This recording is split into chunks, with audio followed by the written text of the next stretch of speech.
I love you, Gabe. Miss you.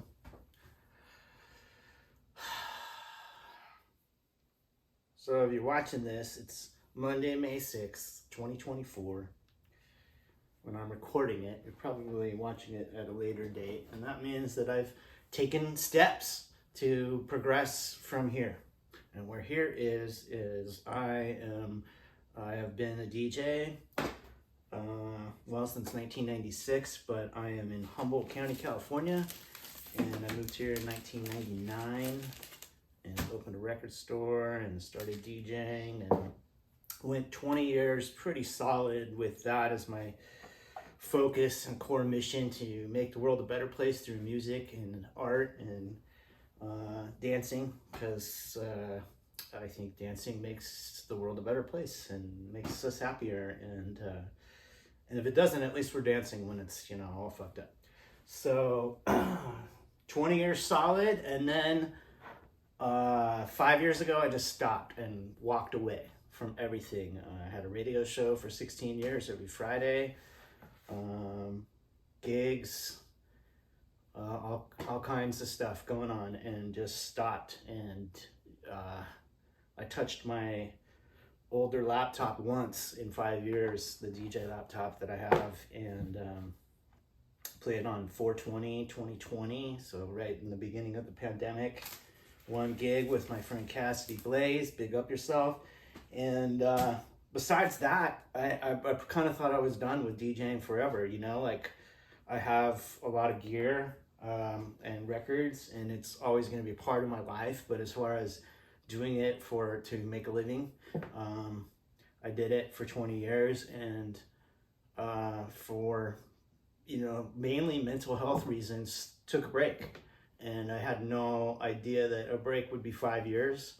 I had taken some breaks in those 20 years, like when my son was born and graduating from university, and I got injured in 2013. I got hit in the head at the end of a DJ gig, and I'll talk more about that because that was a big, huge thing that affected me. And basically from 2013, for about, 8 or 9 months, I didn't DJ at all.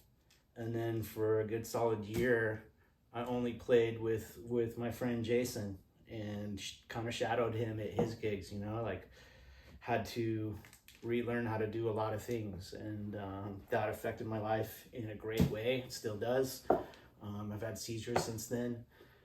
And when that happened, I always felt like there's some kind of cautionary tale in there for DJs, because it was at a gig and it was with people I trusted, and it was just like one thing went wrong and had drastic repercussions. And so I think from 2014 to 2019 was kind of me trying to get back to what I could do before I got injured. And I think professionally, as in making a living at it, I got as close as I could. Creatively, I think after that, I've had some of my best creativity. But it was tough. And I think that 5 years of really trying to, I guess, make myself feel normal again after being injured, the best way I could, which was like by doing what I did for a living again. I neglected a lot of other parts of my life. And so in 2019, the radio station that I had been a part of for 16 years, I did a radio show every Friday from 2 to 4. It was the most popular show on the station when I inherited it, and I did my best to keep it that way. It was a lot of fun. It was the centerpiece of the community in this area in a lot of ways. And abruptly, the radio station just ended. It was a university station, and the university just like closed it one day, locked all the volunteers out, and it was over. And but until then, like every Friday, I was there on time, and did my 2 hours of radio live, and it was a lot of fun. I call it my highest paying gig, but it was all volunteer. I never got paid a dime for that. In fact, because it was on a public radio station, I couldn't talk about anything that I had to do with DJing. So I could talk about other gigs, but not mine. And you know, like it was a community aspect. You know, it was 10,000 people listening all at once in Humboldt County. That's out of 120,000 people, and then it went out online. I think today those numbers would probably be flipped around, but you know, it was a tradition that existed well before me, and I was honored to do that. And when I look back at all the things I did, like literally thousands of gigs, at the place where I got injured, I played there 1,200 times over 10 years. In the neighboring bar, like, you know, 400 or 500 times, like, so. And I played festivals and weddings, and I had a lot of fun, you know. So at 20 years, I was like, well, that's the chapter of my life, you know. And so the radio station ended, and I'm gonna ramble. That's what this, you know, this is kind of about. It's a DJ channel, but it's really about mental health, right? So, and life, and you, and dreams, and aspirations, and making this world a better place. So, that's what the point of me doing this today is taking a step out of a comfortable zone that I've been in to heal and to address things. In the last 5 years, I've lost my mom and my dad. And a year ago today, I lost my cousin, who we lost him to fentanyl, and those things are really hard. And those, especially the loss of my parents, question me to examine who I am. You know, just take a look at my life. At the beginning of this break, I stopped drinking, which, you know, was just a part of life, working in bars and clubs and stuff. I stopped tobacco, and kind of addressed like being bipolar, you know, like being forward about that, being open about that, being, you know, accepting that as like, you know, who I am, you know. So, and I dealt with depression, like 2018, I was really, really depressed. People thought I was suicidal, and I scared a lot of people, and, you know, and so all these things added up to just taking a break. The radio show took away this pressure that I had of being there every Friday, and like always thinking of what's next for the radio show. Don't get me wrong, it was a lot of fun, but it was a lot of pressure. And so that ending, and at the beginning of May, I had a surgery on a hernia, nothing major, but it was like 3 months prescribed, you know, couch time. And so I was just like, cool, I'm gonna take a break from DJing, didn't really think about it. At that point, the couch time, I took myself off Facebook randomly because I knew that I was gonna be on a couch with a laptop all day long. And Facebook was such a time sink and part of like, you know, what I needed to do to be a DJ or whatever. And I don't know, I was just proactive about it. I was just like, cool, I'm gonna take it, I'm gonna sign out, you know, and not use it anymore. And that was cool. And then a couple years later, my phone service switched. I had to switch phones, and I got onto a new phone and like transferred my apps, and had not transferred Instagram. And so I went a few days without it, and kind of realized like, well, I didn't miss it. And so then, you know, it went a week, and so I haven't been on Instagram, at least on my phone, for a few years. So getting off social media, that was another thing that happened over the last 5 years. So it's really been a really big, huge reshuffling of my life. And, you know, I think I already kind of took this break. The beginning of 2020 is when my dad passed away, and I hadn't seen him or talked to him as much as I would have liked in the years prior, and so it was really hard to take in, and I'm still processing that.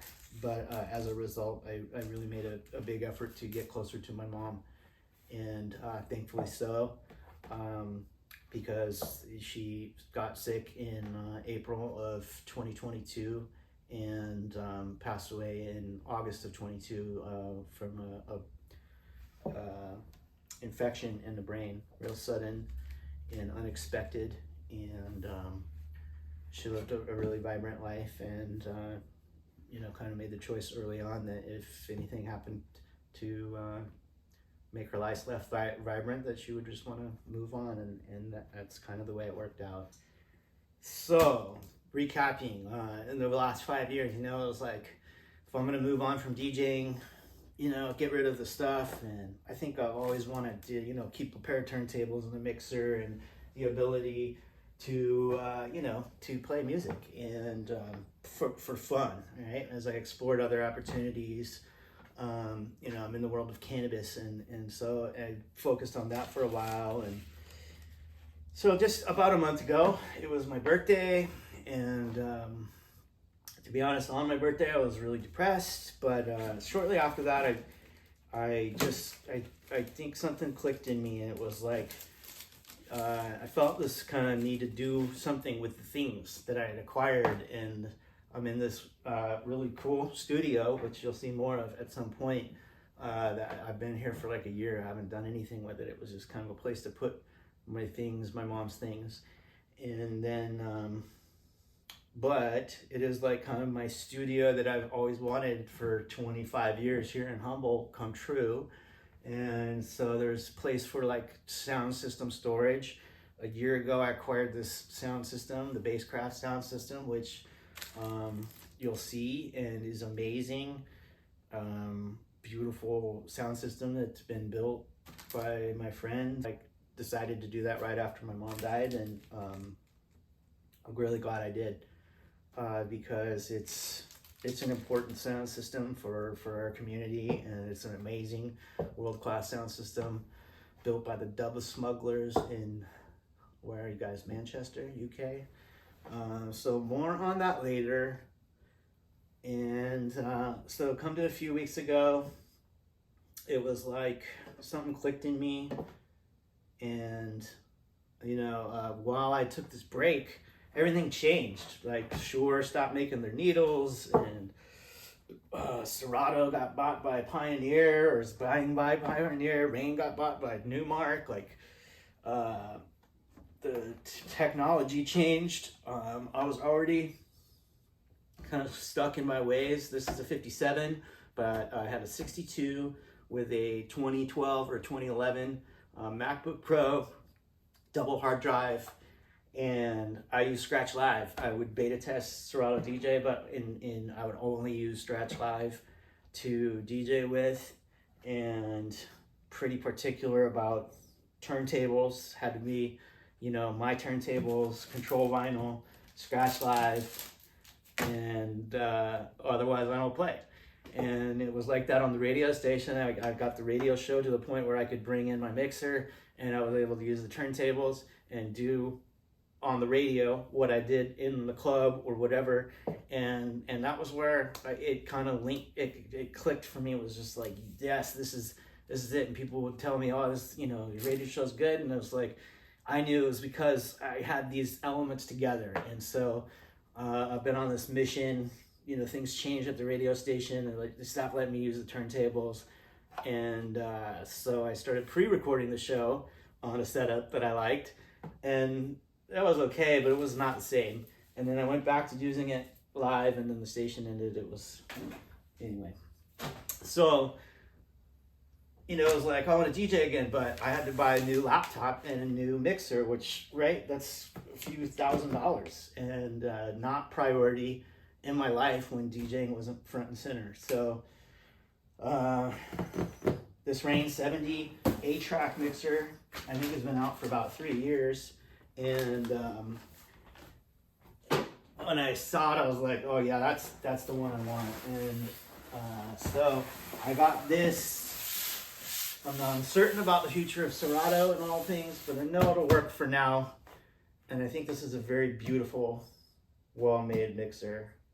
And I have the Z-Trip 62 somewhere around here. I have the Grandmaster Flash Empath. So I just need that Jazzy J 57, and I'll have all the RANE signature editions. So I'm gonna turn off the 57 here.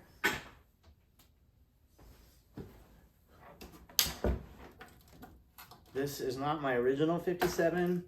I sold that at some point, and then I ended up buying another one that I saw at a pawn shop. I couldn't pass it up because I love this mixer, the joysticks. So 57 was where I got into Serato.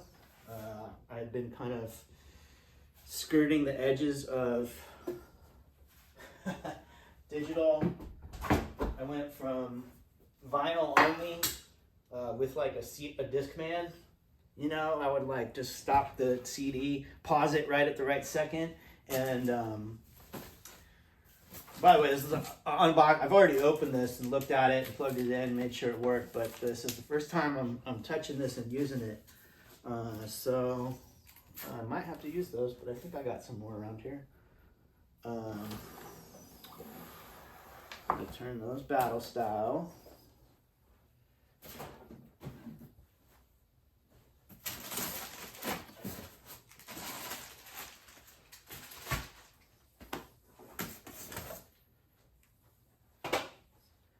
So the last piece, I got this on like around my birthday a month ago. I was waiting for the right deal and I saw it come up. The last piece was that was really pretty. The last piece was a MacBook Pro. And so kind of had my eyes set on the 14-inch with a 2 terabyte hard drive. Had to be that to fit all the music videos and the big library that I had. But I did not bring all of that over into it yet. We'll talk about that at some other point in the old DJ has to adapt to new times video. So yeah. The sale I was looking for on the MacBook Pro came up, and one day I was just like, okay, it's time to do it. It's actually a friend sent me a picture. I think she was sending me a picture of like the dog to cheer me up, but the dog was on a CDJ. And I just thought CDJ, and I was like, dude, screw it, I don't want to touch DJ gear again. And I realized kind of everything in my life that I've been like, you know, the sound system, the studio, all these things that are here, I've got to do something with them, shit or get off the pot. They all kind of showed up because that DJing was my sole purpose for a long time. And so if I just do that again, then it'll all kind of come together. And so here we are. And what do I want to do with next chapter of music? Obviously the sound system, that is my main priority in life right now. Another thing that happened in the last 5 years, I can't see, but I would like to do another weekly broadcast from here on the internet and YouTube shows and stuff like that. Turn up some volume here. All right, so now we can move forward, right? So I got to figure out how to get all this stuff to work. New computer, new mixer, old DJ. We're gonna have a lot of fun here. I'm gonna do this show here, or whatever I do. We'll talk about DJ gear. We'll talk about like life outside of it. DJ, what is taking care of yourself. That's what we'll talk about. And we'll show you the sound system. and we will have lots of fun. Get some other people in here playing, make some live music. Got some drum machines, synthesizers, things like that. So for now, the rest of this video will be me getting to know this mixer, fucking around with it, and stepping into the future with my new library here. Let's see what happens.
All right, new track.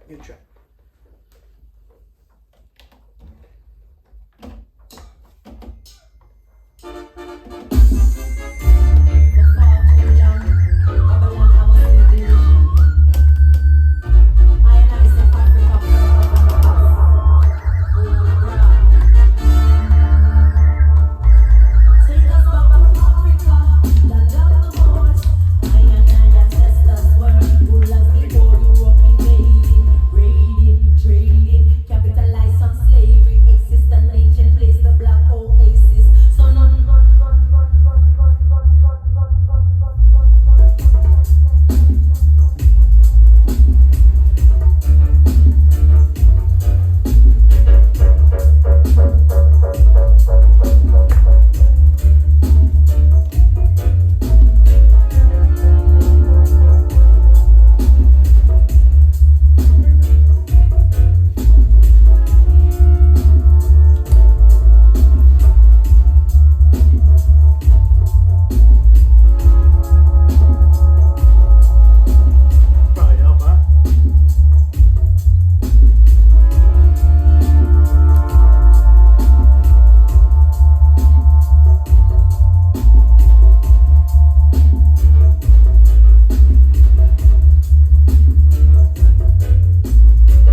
initial assessment of this mixer is yes, I'm in love with this.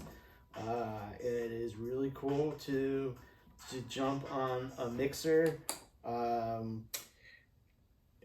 last one I played on, I believe, was my 62, but you know, like that, I was so familiar with the 62, had it really since day one. I think that was whatever you clicked on. There's some other video on my YouTube channel called 62 Unboxing, and I wasn't the first 62, but I was one of the first Z-Trip 62s. And so at that point, you know, I think, you know, it was just cool to do that first or whatever.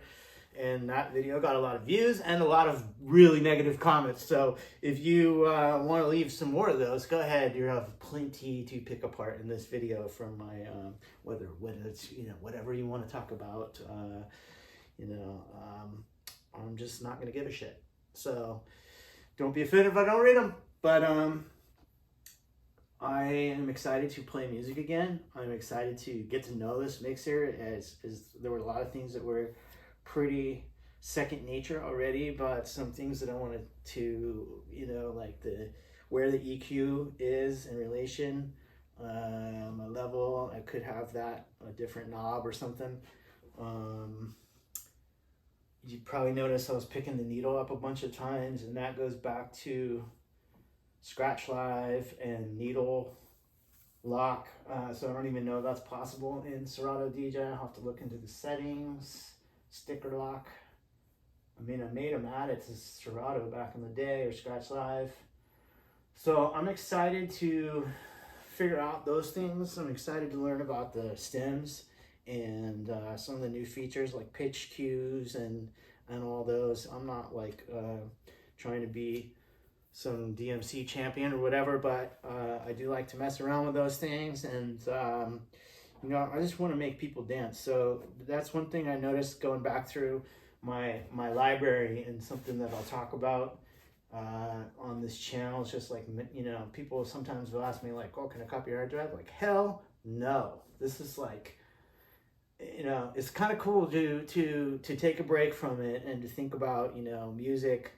And there was definitely a lot of fat that needs to be trimmed from the library, but there's a lot of good music in this thing, and I'm really excited to get back to it and then to add to it.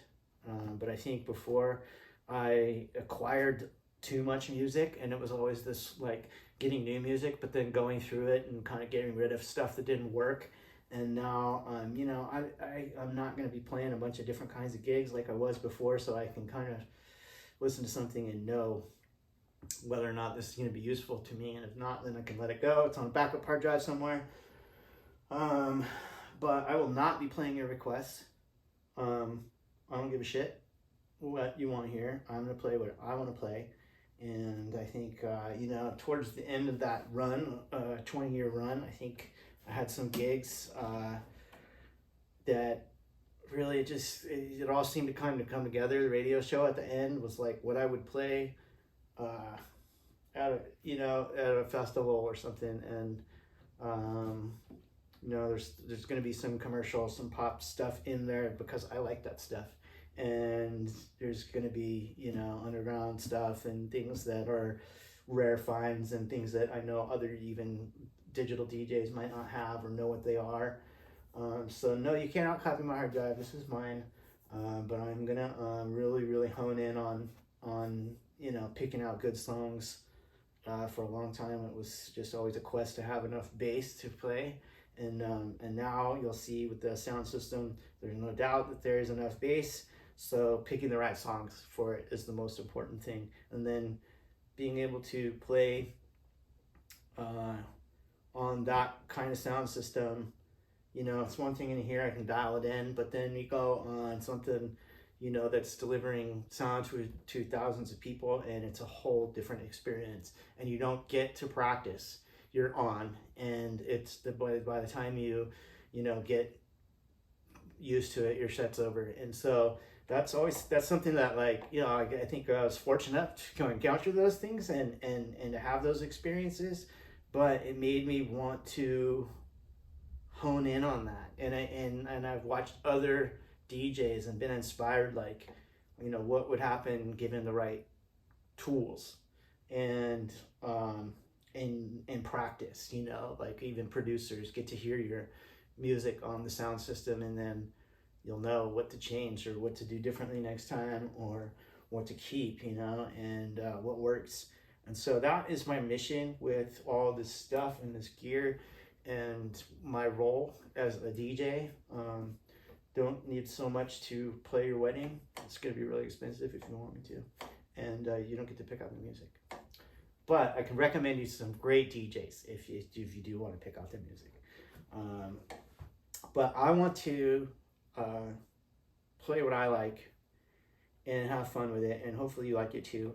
I want to really kind of enrich the community through those kinds of experiences, and you know, not everyone can afford to get DJ gear off the bat. In fact, most people can't, you know, and I did not at the beginning. I played from 1996 to 2000 maybe.